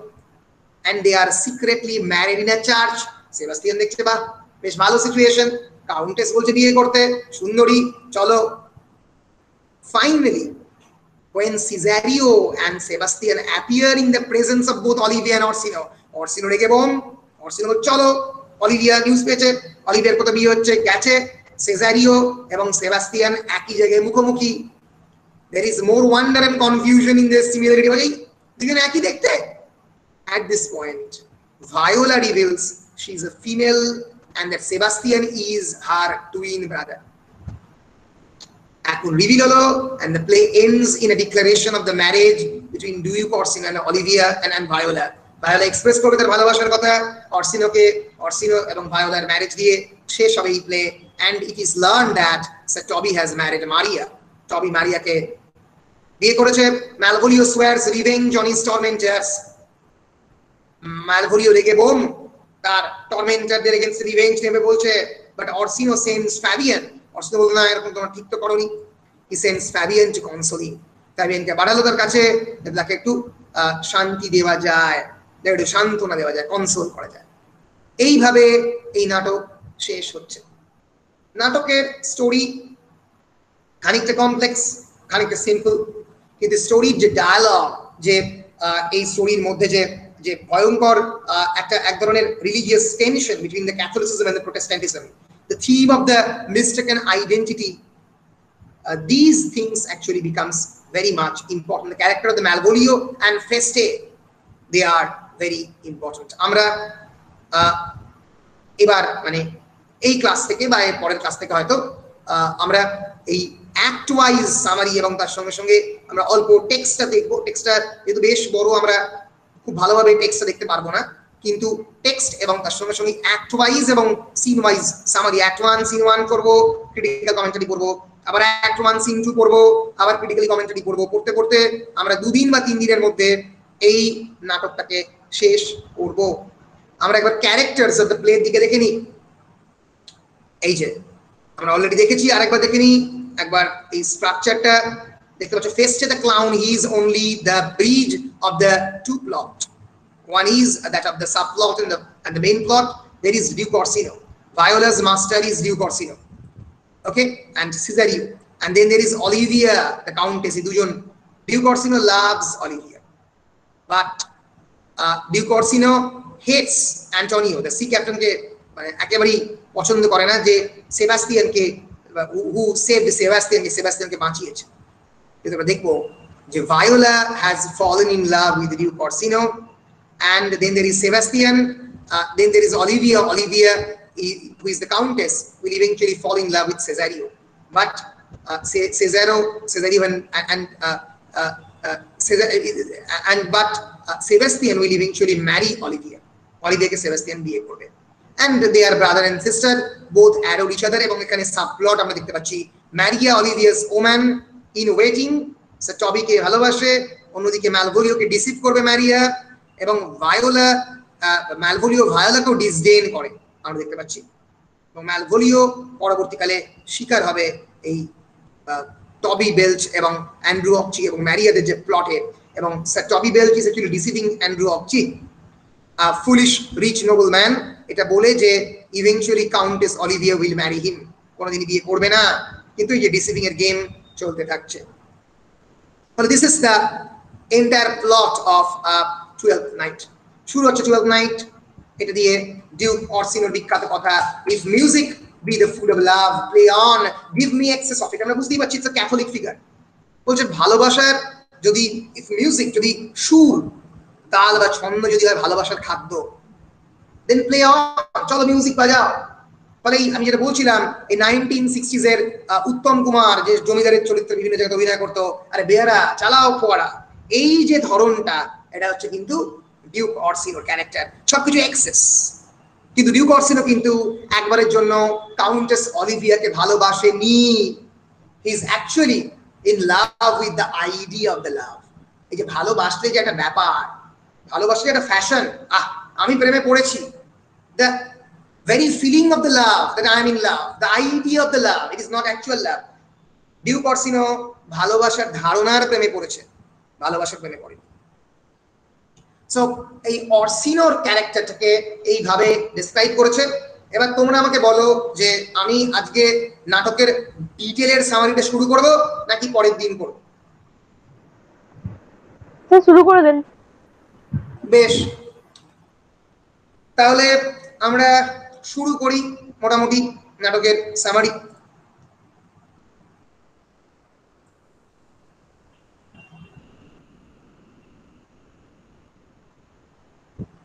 So this is the basic plot line of the 12th night. এবার আমরা নাটকের যে main summary act 1 scene 1 থেকে আমরা শুরু করব। Orsino is actually the Duke of the Illyria, is sitting in his palace and enjoying himself, listening to the music, গান শুনছে আর খুব ভালো লাগছে। He is in love and is in a whimsical romantic mood, luxuriating in the various emotions which the music evokes. She absolutely in love with the music, very much whimsical. Whimsical means ekbar ekhane ekbar okhane, not a very fixed man. Romantic mood, full of love, luxuriantly, and barbar bolchi luxuriously love ke dekhanor je prochesta, barbar je manusjনকে দেখাতে হবে that I am in love with various emotions, যে সেইটাকে দেখাবার প্রচেষ্টা বারবার কিন্তু অরসিনো করছে। But he impulsively decides that he has heard enough, and after sending the musicians away, he expounds on the subject of love. বলে যাও তোমরা যাও, মিউজিশিয়ানরা বলতো তোমরা যাও, এবার একটু ভালোবাসা নিয়ে কথা বলবো। হ্যাঁ, সো এই যে অরসিনো, that strain again, এই আরেকবার বাজাও তো, that strain again, it had a dying fall, আস্তে করে মিলিয়ে গেল। Oh, it came over my ear like sweet south that breathes upon a bank of violet. Violet যেরকম ভায়োলেটের উপর দিকে এরকম যায় বাতাস, যেন এরকম যাচ্ছে। হ্যাঁ সুদীন্দ্র বলো, এই ক্লাসের মধ্যে যদি বলো না সুদীন বলো। আচ্ছা বেশ, তাহলে আমি ক্লাসটা করে তোমায় কল ব্যাক করছি, ঠিক আছে? বেশ,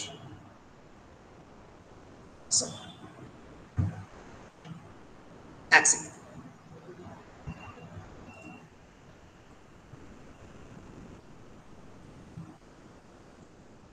Yes.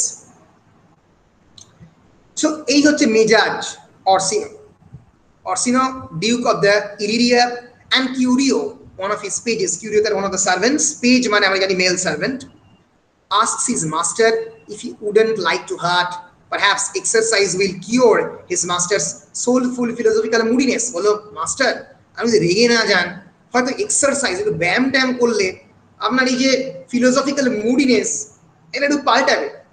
Orsino replies that he would like to hunt.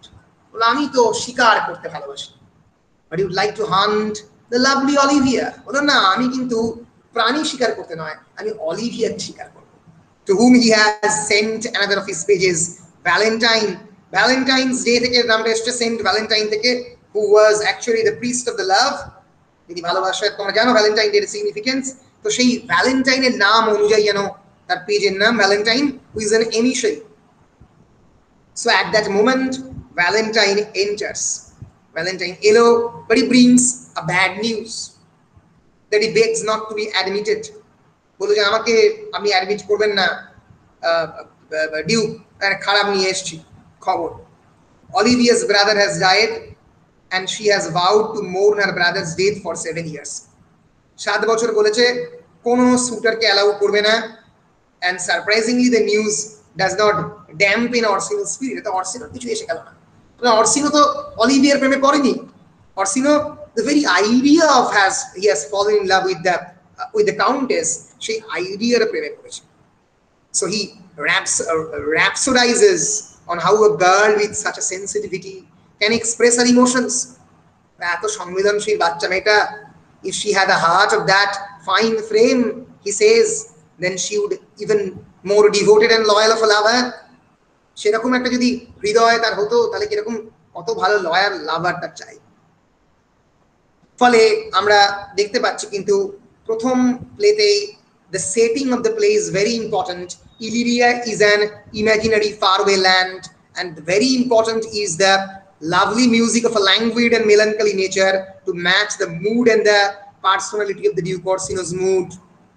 Duke Orsino's যে মেজাজ, আর পাশে অনেকগুলো কোটিয়ার দাঁড়িয়ে আছে, পেজ দাঁড়িয়ে আছে, মিউজিক বাজছে, হ্যাঁ চারিদিকে একটা ফেস্টিভিটির অ্যাটমসফিয়ার, এইটা দিয়ে শুরু হচ্ছে Twelfth Night.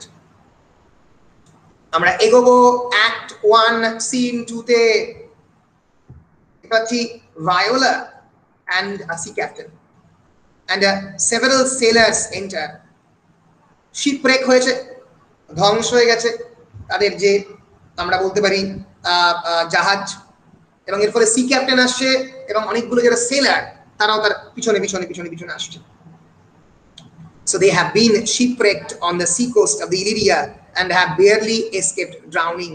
কোনো না কোনো ভাবে ড্রাউনিংটাকে তারা ডুবে মরে যাওয়ার থেকে বেঁচেছে। The captain congratulates Viola on not being drowned. বলো ভাগ্য ভালো যে ড্রাউন্ড হওনি। But he tells her that when their ship split in half, he saw the half brother Sebastian tie himself to a mast. একটা মাস্টের মধ্যে, must মানে একটা basically pillar, মানে একটা বিরাট বড় যে মাস্তুল। Yet even that he fears did not save Sebastian. সেটাও সেবাস্টিয়ানকে বাঁচাতে পারেনি। For he saw him, the mast, borne away on the waves. কারণ সে দেখছে সেবাস্টিয়ান নিজেকে মাস্তুলে বেঁধেছে কিন্তু মাস্তুলটা উড়ে বেরিয়ে গেছে। So জানে না মারা গেছে না বেঁচে গেছে। According to the captain, there is a slim chance that Sebastian survived, but there is a strong possibility that only the captain, Viola, and his few sailors are the sole survivors. আমরাই একমাত্র সম্ভাব্য survivor, Viola, seller এবং survivor. পরে শুরুতেই যে Viola, seller এবং captain, তাহলে শুরুতেই আমরা জানতে পাচ্ছি একটা খুব খারাপ শিপ রেকিং এর ঘটনা ঘটেছে ইলিরিয়ার পাশে, এবং সেখান থেকে ভায়োলা বলে একটা beautiful woman who has lost her brother. Viola is appreciative of the captain's kind, if cautious optimism. She gives him some gold coins and asks him if he has any idea where they are. The captain does. He knows Illyria well. He was born and reared here. And he tells Viola the country is governed by a noble duke, Duke Orsino. Duke Orsino. Viola recognizes the name. Her father spoke of him. The duke is a bachelor, she believes. Duke bachelor, unmarried. The captain is not so sure that this fact is still true. She জানেন না যে Duke এখনো বিয়ে করেছে কি করেননি. He says that according to the current gossip, the Duke has been seeking the love of fair Olivia, the Countess Olivia. বলছে আমার কাছে যা খবর, Countess Olivia কে suit করার চেষ্টা করছে Duke, but he says that Olivia is a virgin and she is determined to remain so. Olivia will remain a virgin following the death of the Olivia's father and the death of her brother. Baba মারা গেছে 1 বছর আগে, ব্রাদারও মারা গেছে recently. Olivia foreshore men altogether. সমস্ত ধরনের পুরুষ চরিত্রকে জীবন থেকে সম্পূর্ণরূপে বাদ দিয়েছে. And the story intrigues Viola. She herself is now in the mourning for her brother Sebastian. এখন একটা mourning এর স্টেটে রয়েছে. mourning মানে শুধুমাত্র দুঃখ নয়, mourning is a ritual. আমাদের যেরকম শ্রাদ্ধ হয়, ওদের যেরকম ritual of the mourning. And nothing would please her more than to serve Olivia. The captain, however, says that such a plan is impossible. Olivia will see none. বলো কাউকে দেখবো না. For a moment Viola ponders, then she devises an ingenious scheme. She will disguise herself as a young eunuch and she will pay the captain handsomely for this aid if he presents her to the Duke Orsino. যদি অর্সিনোর কাছে তাকে present করে as a young eunuch, তাহলে সে খুশি হবে. Eunuch means who has the characteristic of both the genders, male and the female. Okay, hermaphrodite. And she will Brihonnola. She will sing for the Duke, play any number of the musical instrument, গান গাইবে, যে কোনো musical instrument সে তখন বাজাতে পারে. And in short, she will ingratiate herself in his household. তার হাউসহোল্ডে নিজেকে সম্পূর্ণভাবে বসিয়ে ফেলবে. Captain agrees and they exit. ফলে অ্যাক্ট 2 তে মানে অ্যাক্ট 1 সিন 2 তে আমরা দেখতে পাচ্ছি সিন এগোচ্ছে. ভায়োলা আসছে প্রথমবার এই গল্পের মূল চরিত্র এবং ডিসাইড করছে যে will eventually become the servant of Duke Orsino's household. আমরা চলে আসছি act 1 scene 3. At the Olivia's house, Sir Toby Belch, Olivia's uncle, is criticizing his niece for mourning the death of her brother so profusely. বলছে আরে এত কেন দুঃখ, হ্যাঁ এত দুঃখের কোনো মানে নেই, এই তো জীবন, এবার তো এনজয় করতে হবে. নিজের ভাগ্নিকে বকাবকি করছেন স্যার টবি বেলচ. অ্যাক্ট 1 সিন 3 তে আমরা প্রথমবার সাবপ্লটের কয়েকটা ক্যারেক্টারকে দেখতে পেলাম. He says to her serving girl Maria that his niece is melodramatically overacting. বুঝে একটু বেশি অভিনয় করছে মনে হচ্ছে. ভাই মারা গেছে, সত্যি বিরাট দুঃখ, কিন্তু কমেডিতে সেই দুঃখের রিফ্লেকশন আমরা দেখতে পাবো না, কারণ সেবাস্টিয়ান যখন তার সামনে আসবে, who is Viola's brother, Olivia will eventually propose marriage and will eventually marry. তাহলে সঙ্গে সঙ্গে প্রেমে পড়বে. And so Toby Belch is a very practical man, a melodramatically overacting. Said that she is melodramatically overacting and he thoroughly disapproves. এই সমস্ত আমি একদম পছন্দ নয়. থাকবে, আনন্দ করবে, ফুর্তি করবে কি. Maria disapproves of several things herself. She disapproves of Toby's arriving at such a late hour. বলে তুমিও তো কম আপত্তিকর নও, দেরি করে আসো, ড্রেসিং সো স্লোভেনলি, অদ্ভুতভাবে ড্রেস করো, ড্রিঙ্কিং সো মাচ, এরকম ভাবে ড্রিঙ্ক করো. Only yesterday Olivia complained of these things, plus the fact that Sir Toby brought someone who thinks the perfect suitor of the house. তাই নয়, তুমি সঙ্গে করে একটা লেডি অলিভিয়ার জন্য একটা সুটার এনেছো, যাকে তুমি মনে করো যে অলিভিয়ার জন্য পারফেক্ট সুটার, স্যার অ্যান্ড্রু অগজি. এত কিছু সত্ত্বেও তোমাকে যে সহ্য করছি, এটা কি যথেষ্ট নয়? So despite Maria's calling Ogchi a fool and a prodigal son, বাইবেলের কথা prodigal মানে who spends a lot, যে প্রচুর খরচ করে, extrovert. So Toby is proud of the chap. খুব ভালো লোক, a fitting suitor for his niece. Ogchi, he says, receives 3,000 ducats a year. 3,000 ducat পায়. Plays the violoncello ভায়োলিনের একটা ছোট ভাই, and speaks several languages, প্রচুর ভাষা বলে. 3,000 পার ইয়ার বসে বসে অর্জন করে, মানে তাদের প্রপার্টি থেকে ভায়োলিনোসেল্লো বাজায়. আবার কি দরকার? হ্যাঁ, কাউন্টেস অলিভিয়ার জন্য perfect match. Maria is not at all impressed. To her, the man is reputed to be a gambler, quarreler, a coward and a habitual drunkard. বলে আমার তো খবর রয়েছে গ্যাম্বলার, গ্যাম্বল করে, ঝগড়া করে, কোয়ারেলার, একটা ভীতু ছেলে, and a habitual drunkard. When Sir Andrew joins them, there follows a brief exchange of the jests, most of them at the Andrew's expense. Andrewকে খানিকটা ছোট করে দেখাচ্ছে আর অ্যান্ড্রুর সঙ্গে একটু মজা ঠাট্টা করছে। And Maria leaves and the two men discusses that Andrew's chances as a prospective suitor of the Olivia এবং দুজন মানুষ অ্যান্ড্রুর যে চান্স, পরবর্তীকালে অলিভিয়ার যে সুটার হওয়ার জন্য যে চান্স তা নিয়ে ডিসকাস করছে। Sir Andrew is discouraged and ready to ride home tomorrow. বললো যে তাকে বলা হলো, ম্যারিয়া বললো যে অনেক হয়েছে, তুমি কালকে তোমার ঘোড়ার উপরে চড়ে পালাও। But Sir Toby persuades him to prolong his visit for another month. বলা এক মাস থাকো, একটু মজা ঠাট্টা করো, especially since Sir Andrew delights his masks and revels. রীতিমতো মাস্ক মানে এক ধরনের মুখোশ পরে এক ধরনের নাটক, and revels, revelry মানে আমরা জানি হাসি ঠাট্টা করা। As Sir Toby points out, Sir Andrew is a superb dancer and acrobat. তুমি হেভি নাচতে পারো, নাচো। Laughing and joking, the two men leave the stage. ফলে এই ক্যাথলিসিজমে যে নাচা গানা আনন্দ করা এইটাকে রিপ্রেজেন্ট করছে কিন্তু স্যার টবি, স্যার অ্যান্ড্রু হচ্ছে এমনকি মারিয়া পর্যন্ত। It is obvious that sir Toby has a secret and mysterious purpose for wanting to persuade sir Andrew to stay and woo fair Olivia. এটা বোঝা যাচ্ছে একটা সিক্রেট পারপাস রয়েছে, সেটা হচ্ছে তার হাত থেকে টাকাগুলো খাওয়া, টাকাগুলো নেওয়া এবং প্রত্যেকদিন রাত্রেবেলা এই রিভেলরির মধ্যে নিজেকে এঙ্গেজ করা।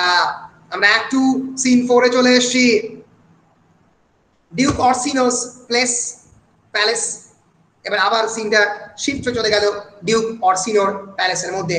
One of his pages Valentine enters. Valentine ঢুকলো accompanied by Viola disguised as a young eunuch Cesario. এই প্রথম কিন্তু ভায়োলা ডিসগাইজ করেছে সিজারিওর হয়ে এবং ডিউক অরসিনোর প্যালেসে ঢুকেছে। ভ্যালেন্টাইন তাকে নিয়ে ঢুকলো। And by their conversation, we realize that after only 3 days, Cesario has already become a great favorite of the Duke. 3 দিন কেটে গেছে এবং ডিউকের অন্যতম প্রিয় আমরা বলতে পারি companion is Cesario. In fact, Viola has won Orsino's confidence and favor so thoroughly that when Cesario enters, Orsino sends others away so that he and Cesario might be alone. বলে তোমরা যাও, আমি একটু সিজারিওর সঙ্গে কথা বলবো। So he asks Cesario to do him a very special, very personal favor. আমাকে একটা পার্সোনাল ফেভার করো। Cesario is to be the Duke's messenger, his proxy, and carry notes of love from Orsino to Olivia. Cesario-র কাজ হবে অরসিনোর থেকে information নিয়ে message নিয়ে অলিভিয়াকে দেওয়া। Cesario is to explain in detail the passion which Orsino has for Olivia, and in addition, Cesario is to enact Orsino's woes. Cesario Orsinoর যন্ত্রণাতেও enact করবে। Furthermore, because Cesario himself is so beautifully handsome, Orsino believes that his avowals of love will be all the better received. তুমি এত handsome, তুই যে বলবে ভালোবাসার কথা সেটাও কিন্তু অলিভিয়া ভালোভাবে মেনে নেবে। কিন্তু অলিভিয়া যে তার প্রেমে পড়ে যাবে সেটা অরসিনো বুঝতে পারেনি। His reasoning is that his love messages will entice the fair Olivia favorably because they will be presented in such a handsome package, এত ভালো হ্যান্ডসাম প্যাকেজে বলা হবে that Olivia will not be able to reject it. And Orsino also says that if Cesario is successful, he will be rewarded, well rewarded, and he will live as freely as thy Lord to call his fortune thine. একেবারে freely সারা জীবন বাঁচতে পারবে, যা চাইবে তাই পাবে। Cesario is reluctant. In an aside, he reveals that he, when Viola in disguise, has fallen in love with Orsino. সে প্রথমবার act 1 scene পড়ে বললো সে অরসিনোর প্রেমে পড়ে গেছে, কনফেস করলো অ্যাসাইডে অডিয়েন্সের কাছে। And ironically, as Cesario, Viola will be doing some wooing for a man whom she would gladly have as a husband herself. And ironically, as Cesario, Viola will be doing some wrong. Viola কিন্তু মানে কোন একটা ভুল কাজ করবে একটা মানুষ হিসেবে, whom she would gladly have a husband herself. তার স্বামী হিসেবে সে তাকে পেতে চায়, যাকে মানে তাকে ডিউক অরসিনোকে, তাকে যদি সে অলিভিয়ার হাতে তুলে দেয় সেটা তো সে ঠিক করবে না। ফলে সে কিন্তু is very much conflict torn. এটা মনের মধ্যে দ্বন্দ্ব রয়েছে। অ্যাক্ট 1 সিন 4 শেষ হচ্ছে, একবার দেখে নিচ্ছি। ইয়েস, অ্যাক্ট 1 সিন 5 হয়ে গেলেই আমাদের শেষ হবে হচ্ছে অ্যাক্ট 1টা। ফলে আমরা অ্যাক্ট 1 সিন 5টা খানিকটা পড়ার চেষ্টা করছি। Act 1 scene 5, last scene, very important scene of the act 1, in Olivia's house, অলিভিয়ার বাড়িতে। জল খাচ্ছে।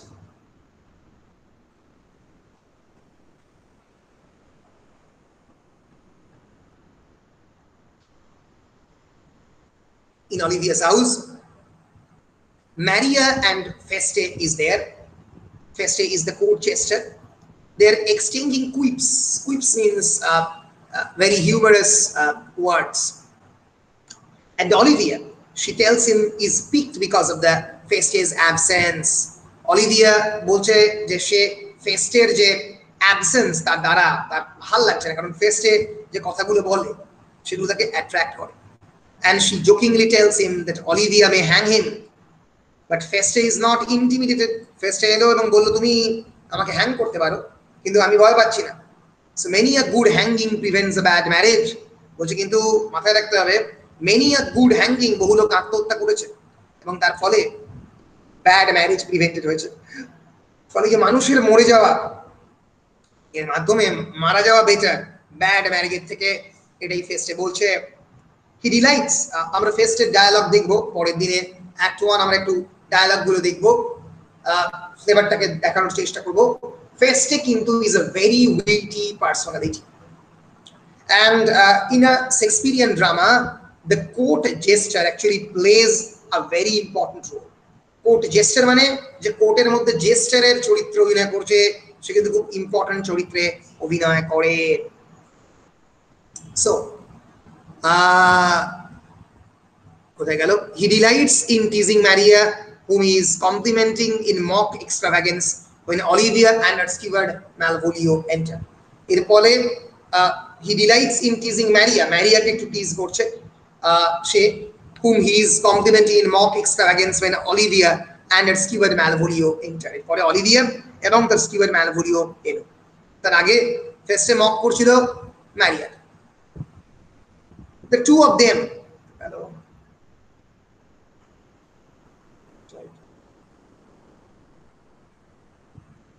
are very grave and serious. এই দুজন কিন্তু খুব গ্রেভ এবং সিরিয়াস। অলিভিয়া সিরিয়াস আর ম্যালভোলিও তেমনি serious. Olivia orders Feste away, but Feste stays on, let me যাও, but Feste stays on, determined to amuse his mistress. He launches into a series of jokes that eventually amuse Olivia. Olivia একটু দুঃখ সময় আছে, হাসাবার চেষ্টা করছে despite her serious mien, but Feste's merriment does not amuse the pompous and humorless Malvolio. Malvolio একেবারে খুশি নয়, কি অদ্ভুত লোক। Feste says that Malvolio, that the jester is a weak and sick man as is wheat. Malvolio বললো, madam এই gesture হচ্ছে একজন দুর্বল মানুষ, সিক মানুষ, শাস্তি দিন। Malvolio's arrogant scorn delights Feste.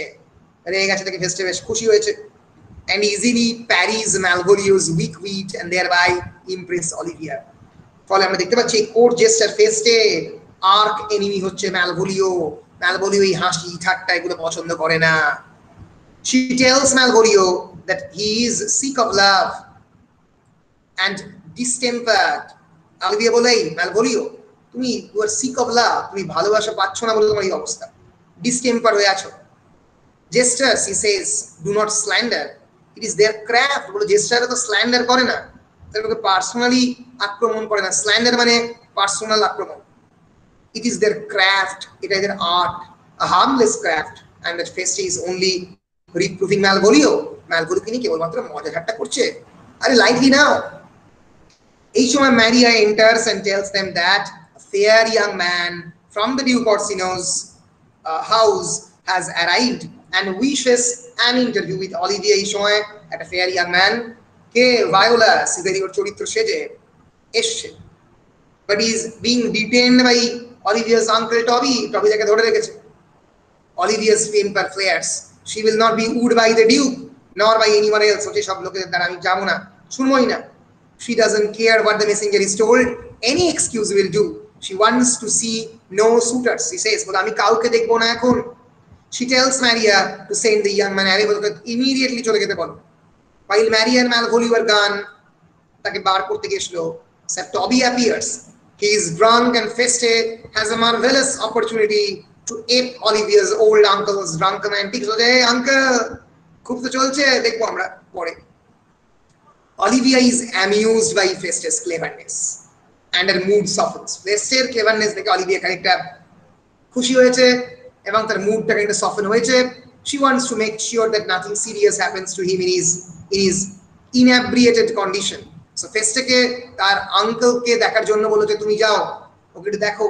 ইনএব্রিয়েটেড মানে এই পৃথিবীর মধ্যে তো নেই আঙ্কেল, ইনটক্সিকেটেড অবস্থায়, তো বললো তুমি ওকে দেখো। এই সময়ে Malvolio enters and tells Olivia that the fair young man is indeed fair and young and that he is in addition persistent.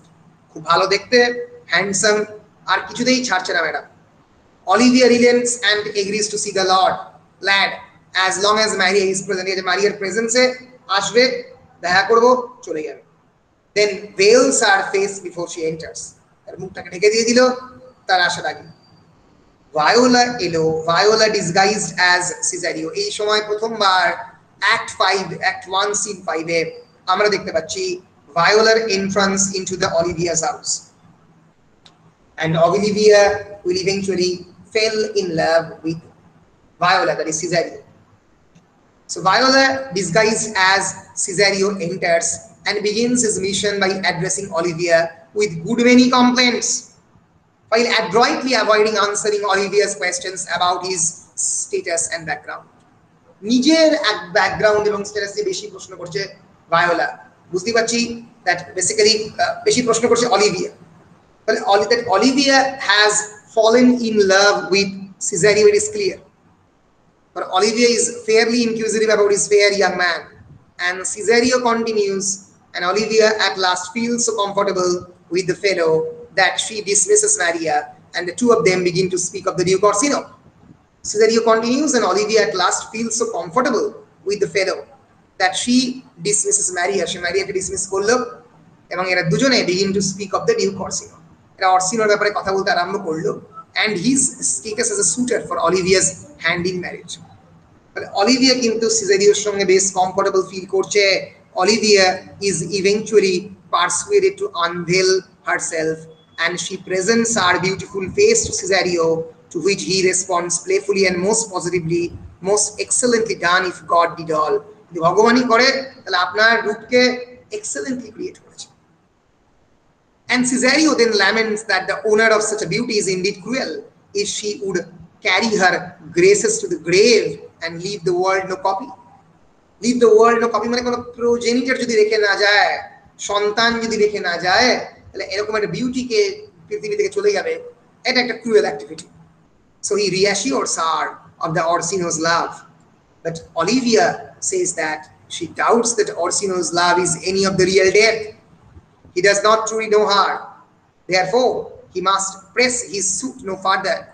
তাকে তার প্রেম বেশিবার করতে হবে না। Yes, yet on the other hand, if Cesario wishes to come again, কিন্তু যদি Cesario আবার আসতে চায়, Olivia will be most happy to see him. She hands the young man a purse of money for his troubles. টাকা উল্টে দিল Cesarioকে, but Cesario refuses it.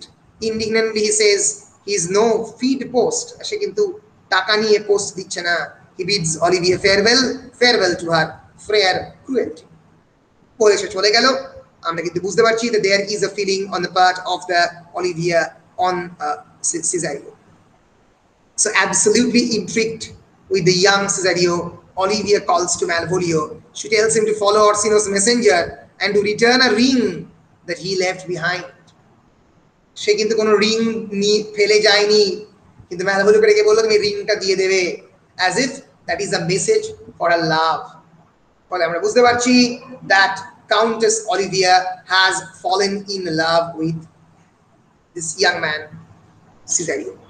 She also tells Malvolio to inform Cesario that if the youth returns tomorrow, she will explain in detail why Orsino's suit is impossible. কালকে এলে সে বলবে কেন Orsino's suit is impossible.